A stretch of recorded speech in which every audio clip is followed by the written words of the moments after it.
दोस्तों नमस्कार। ऐसा बिल्कुल नहीं है कि देश के उपराष्ट्रपति रहे धनखड़ को सत्ता के भीतर के लोग भूल चुके हैं।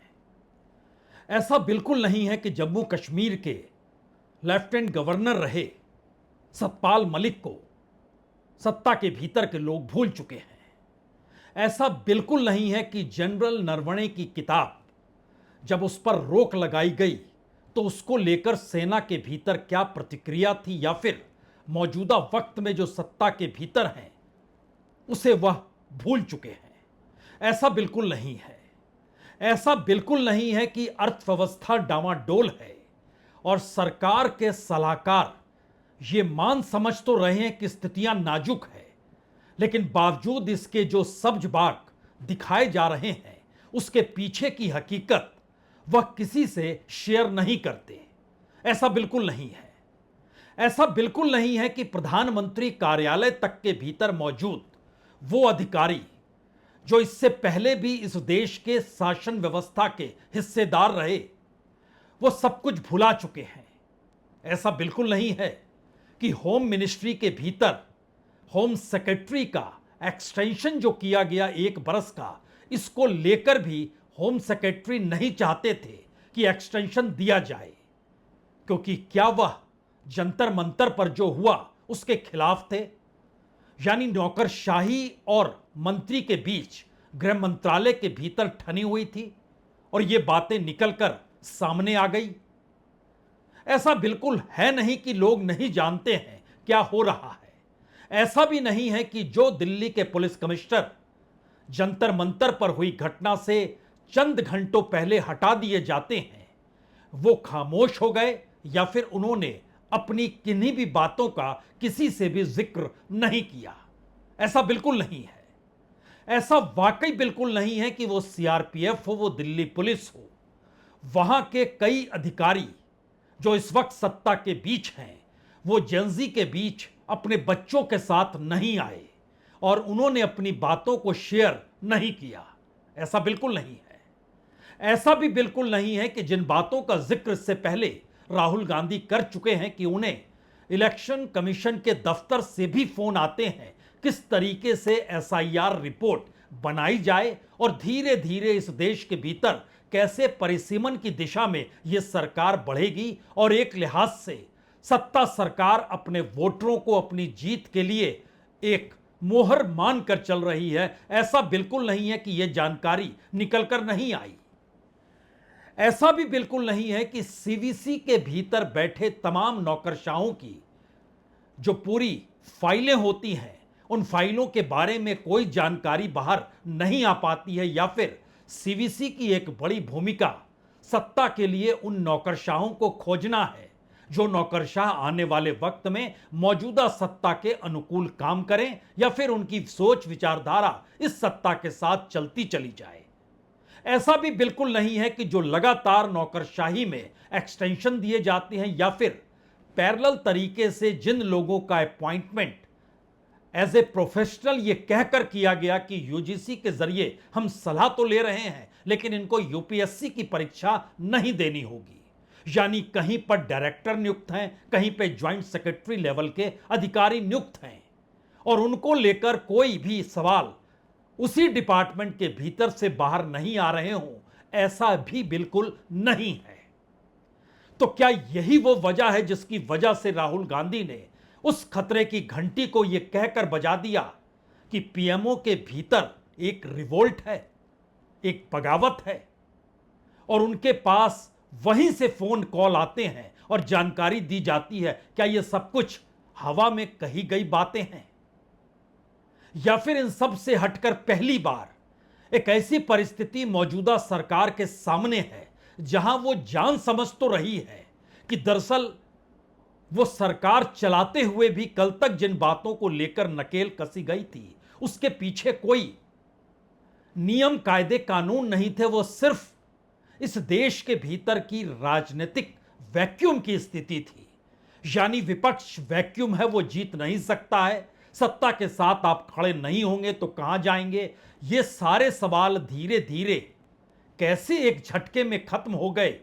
क्या इसके पीछे वही एक्सप्रेशन है जो जंतर मंतर से निकल कर आया और पहली बार यह सवाल इस देश में बड़ा हो गया कि अब हर कोई एक्सप्रेस खुद को करना चाह रहा है। इन बातों की नब्ज को आज हम राहुल गांधी द्वारा जो कहे गए शब्द हैं, जहां वो कह रहे हैं कि पीएमओ के भीतर रिवोल्ट है, शुरुआत उसी से। मुझे मालूम है आजकल भैया, मैं आपको बता रहा हूं, मोदी जी के ऑफिस के अंदर से मुझे इंफॉर्मेशन मिलती है, पूरा पूरा रिवोल्ट चल रहा है अंदर। हुआ क्या? और मैं आपको बता रहा हूं, आप लिख लो, जिस दिन तक नरेंद्र मोदी अपना इस्तीफा नहीं देंगे, अमित शाह नहीं हटेगा, उस दिन तक नरेंद्र मोदी और अमित शाह नहीं सो पाएंगे। अगर पीएमओ यानी प्रधानमंत्री कार्यालय के भीतर से राहुल गांधी के पास फोन कॉल जा रहे हैं, उन जानकारियों को शेयर किया जा रहा है जो जानकारी बाहर कभी नहीं आएगी।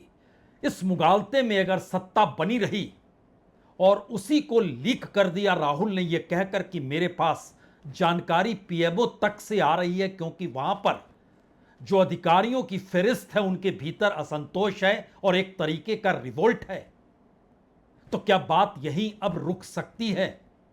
क्योंकि याद कीजिए, ऑपरेशन सिंदूर के वक्त राहुल गांधी ने चंद तस्वीरें जारी की थी, यह भी बताया था कितने विमान गिरे हैं। इन बातों का भी जिक्र उस दौर में हुआ था कि सैनिक भी शहीद हुए हैं। सरकार ने हर बात को नकार दिया। यह अलग मसला है कि अमेरिका ने जानकारी जरूर दी, लेकिन सरकार ने नकार दिया। उस दौर में लगातार राहुल गांधी इस बात का जिक्र कर रहे थे कि सेना के चंद अधिकारियों के जरिए ही उन तक यह बात पहुंची है। कभी अधिकारियों का जिक्र नाम को लेकर नहीं होता है, लेकिन सूचनाएं सही है या नहीं। पिछली दिनों जब पार्लियामेंट के भीतर ही सरकार ने यह कहा कि दरअसल 6 जवान शहीद हुए थे, और जिन स्थितियों में जिन बातों का जिक्र किया गया वह देश के रक्षा मंत्री राजनाथ सिंह ने जो कही थी उसके ठीक उलट था। यानी जिस नैरेटिव और परसेप्शन को बनाकर सरकार ने ठसक के साथ अपनी मजबूती को दिखलाई, क्या वह सेना के जरिए ही बात निकल कर आती है? क्योंकि चीन ने भारत की जमीन पर कब्जा नहीं कर रखा है, इसका खुल्लम खुल्ला जिक्र प्रधानमंत्री मोदी ने किया, और जमीन पर कब्जा कर रखा है इसका जिक्र सेना ने किया। और जब चीन और भारत के सैनिकों के बीच मुलाकात हुई तो उस समय चीन के अधिकारियों ने भारतीय सैनिक अधिकारियों को यह नहीं कहा कि आप सही नहीं हैं, उन्होंने कहा कि सही कौन होगा, आप सही होंगे या फिर प्रधानमंत्री मोदी सही होंगे, यानी प्राइम मिनिस्टर सही हैं या आप सही हैं। और आपके प्राइम मिनिस्टर अगर कह रहे हैं तो इसके मतलब है कि वो सही कह रहे होंगे, फिर आप क्यों बातचीत कर रहे हैं? उस दौर में सेना के चंद अधिकारियों ने क्या यह जानकारी राहुल गांधी को दी थी? इस तरीके से हम बातचीत में कैसे बैठेंगे? और यह एक ऐसी परिस्थिति आकर खड़ी हो गई है जहां पर प्राइम मिनिस्टर जिन बातों का जिक्र करते हैं उसके ठीक उलट की परिस्थिति जमीन पर होती है। यह बात आई गई हो गई, लेकिन कल एक सेमिनार में राहुल गांधी ने उस हकीकत को कह डाला। गलवान के बाद प्रधानमंत्री आए, जूम कॉल थी, प्रधानमंत्री कहते हैं हिंदुस्तान की जमीन का 1 इंच चाइना ने नहीं लिया।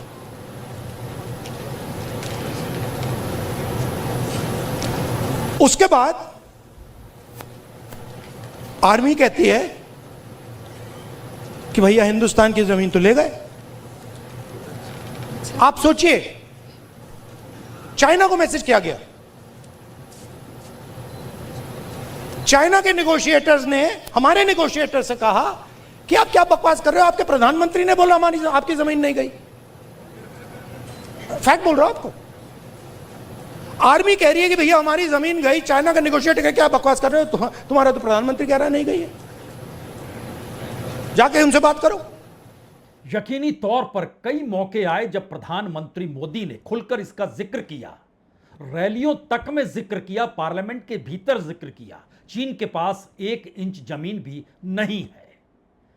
और उसी परिप्रेक्ष्य में अगर आप सेना को देख रहे हैं तो जनरल नरवणे की किताब 4 स्टार ऑफ डेस्टिनी, उसमें गलवान के बाद की उन परिस्थितियों का जिक्र है और उस किताब पर रोक लगा दी गई, प्रतिबंध लगा दिया गया। कहा गया कि ऑफिशियल सीक्रेट एक्ट के तहत आप उन बातों का जिक्र किताब में बिल्कुल नहीं कर सकते हैं। तो क्या इस दौर में राहुल गांधी के पास जो जानकारी अलग अलग विभागों से आ रही है वो सिर्फ ऑफिशियल सीक्रेट एक्ट का मसला नहीं, बल्कि इस देश की मौजूदा सत्ता के जरिए जो भारत की विदेश नीति है और उस विदेश नीति पर जो भारत की पूरी इकोनॉमी टिकी हुई है, अब वह भी डामाडोल हो रही है। क्योंकि जानकारी तो यह भी आई कि सरकार के भीतर के कई इकोनॉमिस्ट रघुराम राजन के साथ संवाद भी करते हैं और रघुराम राजन कई जगहों पर इस बात का इकोनॉमी को लेकर जिक्र भी करते हैं। लेकिन अंदरूनी तौर पर क्या स्थिति है और चीन भारत को कितना माल इस दौर में निर्यात कर रहा है या भारत चीन से कितना माल मंगा रहा है, वो सिर्फ एक्सपोर्ट और इंपोर्ट के इम्बैलेंस की स्थिति भर नहीं है। भारत का पूरा मेक इन इंडिया का जो पूरा नारा है वो पूरे तरीके से कैसे चीन के कच्चे माल पर जाकर टिक चुका है। यानी भारत का मैन्युफैक्चरिंग सेक्टर या भारत के भीतर का जो भी प्रोडक्शन जिसको एक्सपोर्ट की दिशा में ले जा पाए वो सब कम कैसे होता चला गया। और दूसरी तरफ हम बाहर से मंगाए जाने वाले सस्ते सामान के आश्रय इस देश को कैसे चला रहे हैं और इस देश के भीतर वो कॉरपोरेट और बड़े बिजनेसमैन या एक्सपोर्ट करने वाली इंडस्ट्रीज ही क्यों ना हो, वह भी कैसे चीन के कच्चे माल पर या उसके द्वारा मंगाए गए प्रोडक्ट्स पर अपनी मोहर लगाकर भारत के बाजारों में ले आती है।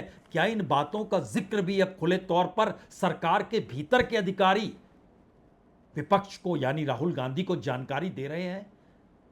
यानी जो सवाल पहले था कि परिस्थिति इस देश के भीतर विपक्ष की है ही नहीं, तो नौकरशाही हो या किसी भी विभाग का कोई भी मंत्रालय से जुड़ा अधिकारी हो, वो खामोश रहता था।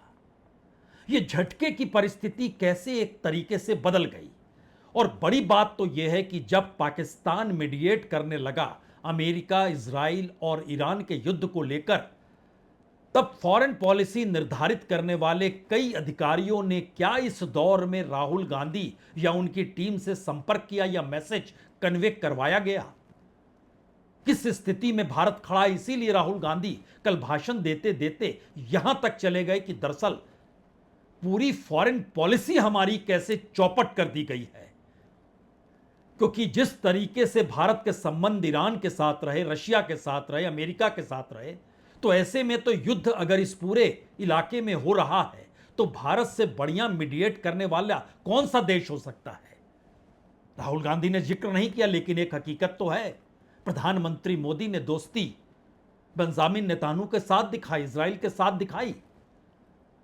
और जब युद्ध की शुरुआत हुई तो उससे 48 घंटे पहले प्रधानमंत्री मोदी मौजूद थे इजराइल में।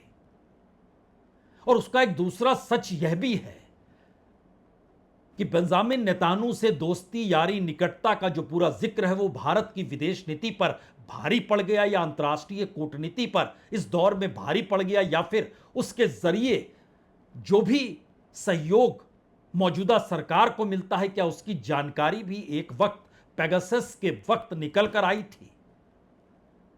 जी, पेगासस, जिसके जरिए जासूसी की जा रही थी और वो जासूसी सुप्रीम कोर्ट तक पहुंच गई थी, राहुल गांधी के दरवाजे तक पहुंच गई थी। इस देश के मीडिया कर्मियों के बीच, सोशल एक्टिविस्टों के बीच, मंत्रियों के बीच, विपक्ष के नेताओं के बीच, तमाम जगहों पर वो पहुंच गया था। और सुप्रीम कोर्ट ने उसके बाद जो पूरी जांच की और उसमें बताया कि जिस इक्विपमेंट का इस्तेमाल किया गया है, हम इस देश की सिक्योरिटी के मद्देनजर उसकी जानकारी नहीं देंगे, क्योंकि अटॉर्नी जनरल ने नेशनल सिक्योरिटी से उसे जोड़ दिया था। तो क्या यह सरकारी जानकारी अब निकल कर आ रही है? और भारत की विदेश नीति की प्रकच्छें क्या सिर्फ इसलिए उड़ी कि पाकिस्तान मीडिएट करने लगा? भारत ने नहीं किया। भारत रशिया से तेल ले रहा था, अब उसको अमेरिकी दबाव में नहीं लेना पड़ रहा है या उस पर टैरिफ लग गया है। दरअसल विदेश नीति के उस मर्म को राहुल गांधी बताना चाहने लगे जब भारत के प्रधानमंत्री बेंजामिन नेतान्याहू से मिलने युद्ध से 3 दिन पहले पहुंचे थे। उस वक्त उनकी जेब में सैफ्रॉन कलर का रुमाल था प्रधानमंत्री मोदी के, और बेंजामिन नेतान्याहू अपनी पत्नी के साथ प्रधानमंत्री को रिसीव करने एयरपोर्ट पहुंचे थे। बेंजामिन नेतान्याहू की वाइफ ने सैफ्रॉन कलर की ही यूनिफॉर्म पहन रखी थी, यानी जो ड्रेस थी उसका रंग सैफ्रॉन था। और बेंजामिन नेतान्याहू बार बार इस बात का जिक्र इशारों से कर रहे थे,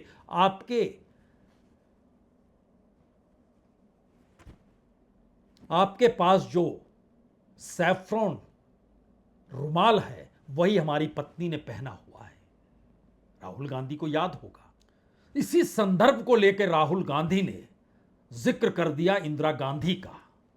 इंदिरा गांधी का किया गया जिक्र क्या था, और यूनिफॉर्म या फिर ड्रेस का रंग अगर एक होता है तो उसके मतलब मायने क्या दोस्ती यारी के हो जाते हैं, या कोई भी प्राइम मिनिस्टर किसी दूसरे राष्ट्राध्यक्ष से दोस्ती नहीं करता है बल्कि अपने देश की स्थितियों के आकलन करके उसी को उनके समकक्ष अपने देश की रक्षा की खातिर करता है। हमें लगता है कि आज इन दोनों स्थितियों को जरा देखिए। प्रधानमंत्री का बेंजामिन नेतान्याहू से मिलने इजराइल जाना और उस वक्त जो हुआ, और उसके तुरंत बाद कल राहुल गांधी ने एक रंग के कपड़ों को लेकर क्या जिक्र किया। Sarah, how are you? You see what you wore? Look at the color. और दादी कहती हैं कि सोनिया, इन अमेरिकनों ने ना मुझे बिल्कुल बेवकूफ समझ रखा है। तो माँ कहती है, माँ दादी को मम्मी कहती थी, तो माँ कहती है मम्मी वाई, और मेरी दादी कहती है तुमने नोटिस नहीं किया कि जिस रंग की मेरी साड़ी थी उसी रंग का ड्रेस नैन्सी रेगन पहनी थी। मतलब आप अपने दोस्त के घर नहीं जा रहे हो, इस काम में हिंदुस्तान का प्राइम मिनिस्टर दोस्ती नहीं करता है। उसको दोस्ती से कोई इंटरेस्ट नहीं है, उसको अपने देश की रक्षा करने का काम करता है। यह सब सुन देखकर हो सकता है आपके जहन में यह सवाल हो कि राहुल गांधी ने इन बातों का जिक्र करना खुले तौर पर अभी क्यों शुरू किया है।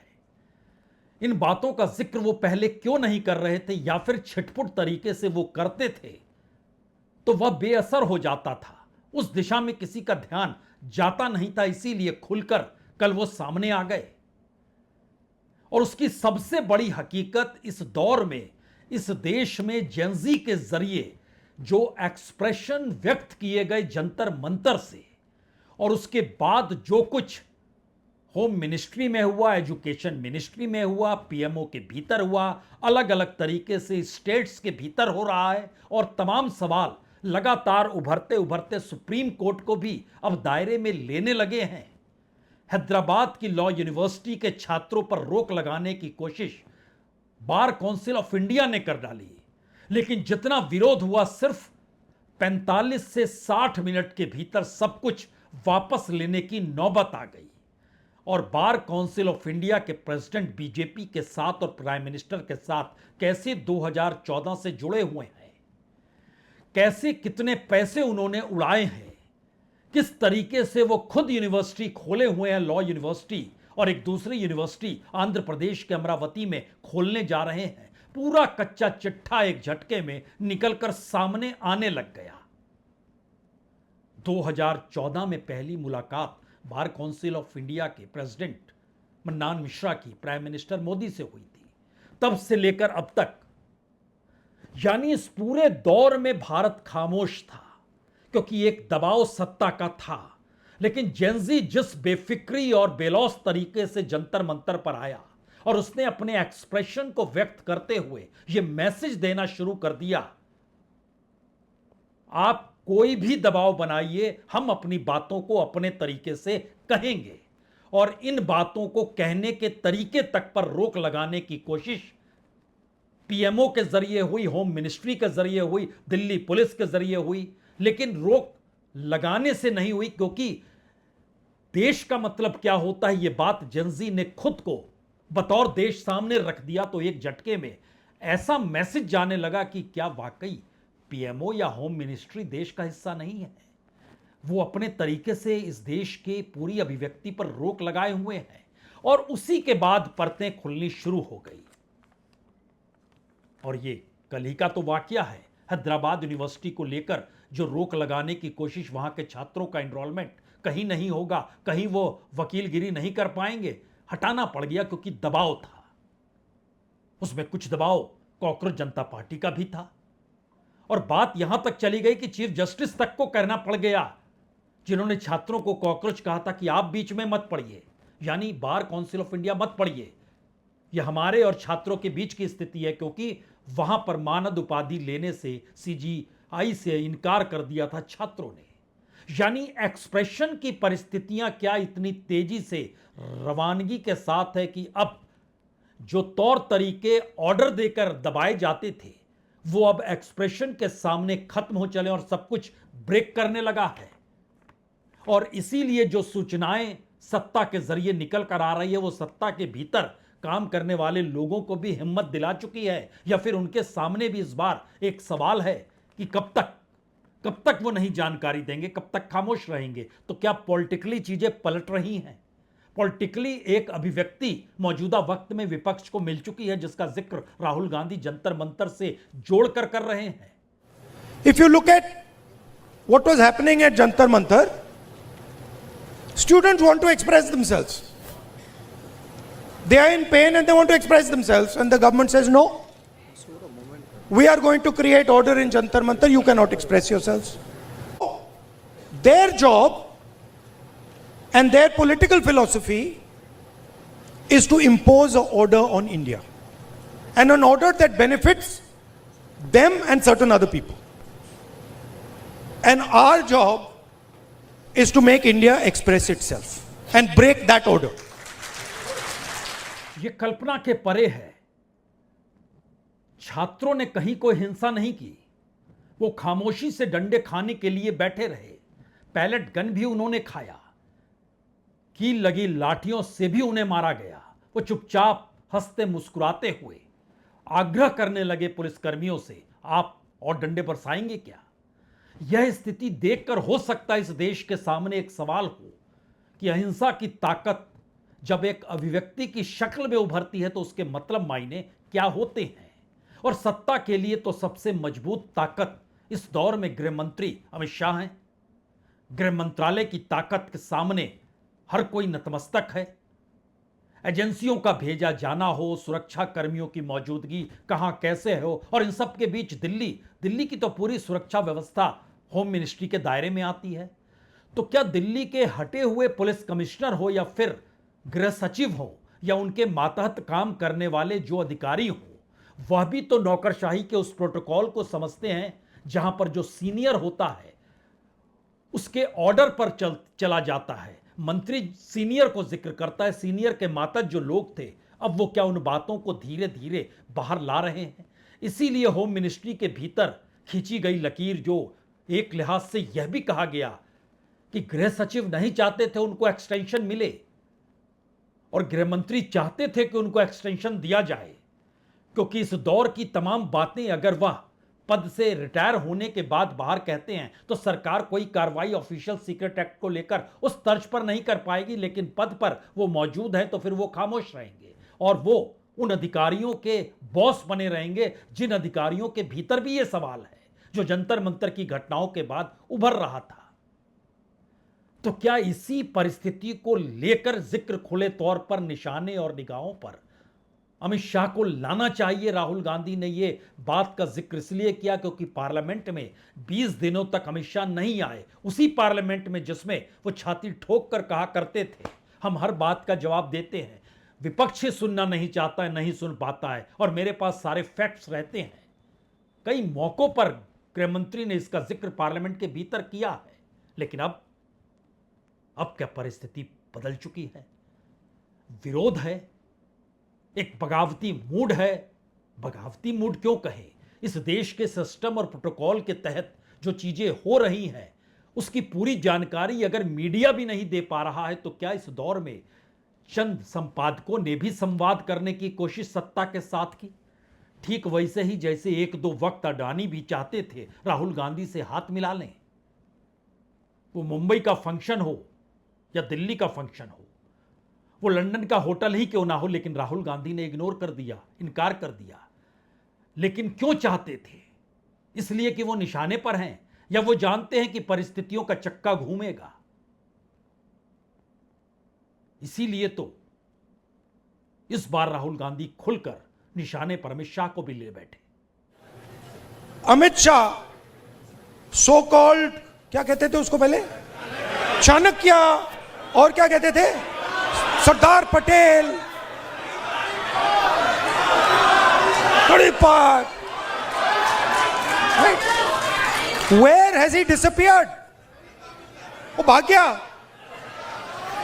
वो 20 दिन के लिए पार्लियामेंट हाउस में नहीं घुस पाया वो। Why? Because for the first time they are feeling India's expression. और अब इनको बात समझ आ गई है कि अब ये देश अपने आप को एक्सप्रेस करने से नहीं रुकने देगा। ये चल रहा है गया।